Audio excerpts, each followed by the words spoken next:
Baik, sebelumnya Assalamualaikum warahmatullahi wabarakatuh. Salam dan bahagia. Perkenalkan, kami dari kelompok 9 dari kelas 6A 9 Manajemen yang beranggotakan saya sendiri Rista Wulan Safitri dengan NIM 2019 008332. Kemudian teman saya Vicky Aji Gemilang 2019 008351. Di sini kami akan memaparkan materi tentang kriteria penilaian investasi. Baik, langsung saja untuk materi yang pertama. Baik, perkenalkan saya Risa Wulan Safitri NIM 2019 008332. Di sini saya akan menjelaskan materi yang pertama tentang penilaian investasi. Jadi, metode penilaian investasi adalah suatu bentuk analisis untuk menilai daya tarik atau kelayakan sebuah investasi yang mencakup faktor modal, arus kas, profitabilitas jangka panjang, dan periode investasi. Baik, untuk yang selanjutnya yaitu ada tujuan dan kriteria penilaian investasi. Untuk tujuannya yaitu tujuan penilaian investasi adalah untuk menilai kelayakan pencapaian tujuan mendukung produksi bisnis. Kemudian kriteria penilaian investasi ada buyback period, yang kedua ada net present value, yang ketiga ada internal rate of return, yang keempat ada net benefit cost ratio. Kemudian untuk yang selanjutnya yaitu penjelasan mengenai kriteria penilaian investasi. Untuk yang pertama yaitu kriteria payback period. Jadi payback period ini merupakan kriteria penilaian investasi yang digunakan untuk mengukur seberapa cepat kegiatan investasi yang dilakukan dalam suatu bisnis dapat kembali. Kemudian suatu bisnis dapat dikatakan layak jika payback periodnya lebih kecil dari umur bisnis yang dijalankan. Untuk satuan dari payback period ini adalah tahun. Kemudian untuk secara sistematisnya, payback period ini dapat dirumuskan sebagai payback period sama dengan I dibagi AB, di mana I merupakan biaya investasi yang dikeluarkan, kemudian AB sama dengan manfaat bersih yang diperoleh setiap tahunnya. Baik, itu saja yang dapat saya sampaikan. Selanjutnya akan dijelaskan oleh teman saya. Terima kasih. Salam. Baik, terima kasih atas waktunya Mbak Rista. Sebelumnya, perkenalkan nama saya Vicky Aji Gemilang dengan NIM 2019 008351.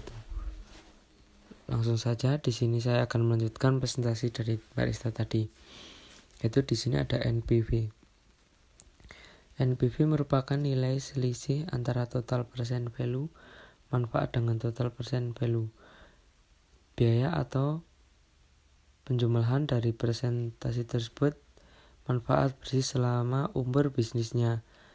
Menurut Nurmalia et al. 2010, NPV menunjukkan manfaat bersih yang diterima oleh perusahaan selama umur bisnis pada diskon rate tertentu. Satuan dari NPV adalah rupiah. Satuan bisnis dikatakan layak jika NPV-nya lebih besar dari 0. Sedangkan bisnis yang nilai NPV-nya kurang dari 0, maka dikatakan bisnis tersebut tidak layak. Itu di sini ada contohnya, ada rumusnya, di mana BT yaitu manfaat pada tahun T, CT yaitu biaya pada tahun D, T yaitu tahun kegiatan bisnis, I yaitu tingkat diskon atau rate atau persenan. Baik, lalu di selanjutnya ada IRR atau internal rate of return. Internal rate of return atau IRR merupakan kriteria penilaian investasi untuk melihat besarnya pengembalian bisnis terhadap investasi yang dilakukan. Menurut Nurmalia et al. 2010, sebuah bisnis dikatakan layak jika nilai IRR lebih besar dari nilai diskon rate-nya. IRR dinyatakan dengan satuan persen. Di sini ada rumusnya lagi, yaitu di mana NPV 1 sama dengan NPV positif, NPV 2 sama dengan NPV negatif, I1 sama dengan diskon rate yang menghasilkan NPV positif, I1 sama dengan diskon rate yang menghasilkan NPV negatif. Lalu di slide yang terakhir ada net B atau C, yaitu net benefit cost ratio.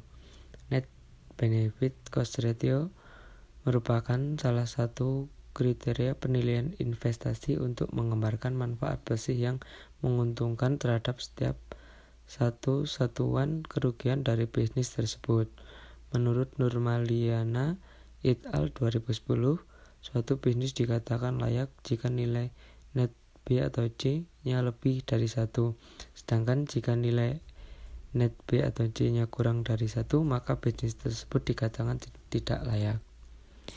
Di sini ada contohnya atau rumusnya lagi, yaitu di mana BT yaitu manfaat pada tahun T, CT biaya manfaat pada tahun T, T yaitu tahun kegiatan bisnis, I tingkatan diskon atau rate. Mungkin cukup sekian presentasi dari saya. Apabila ada kesalahan atau kurang jelas dalam pelafalan kata-kata, saya mohon maaf yang sebesar-besarnya. Saya akhiri wabillahi taufiq hidayah. Wassalamualaikum warahmatullahi wabarakatuh. Saya kembalikan ke moderator. Baik, itu tadi adalah penjelasan mengenai kriteria penilaian investasi. Ada kurang dan lebihnya mohon dimaafkan. Akhirul kalam, wassalamualaikum warahmatullahi wabarakatuh. Salam dan bahagia.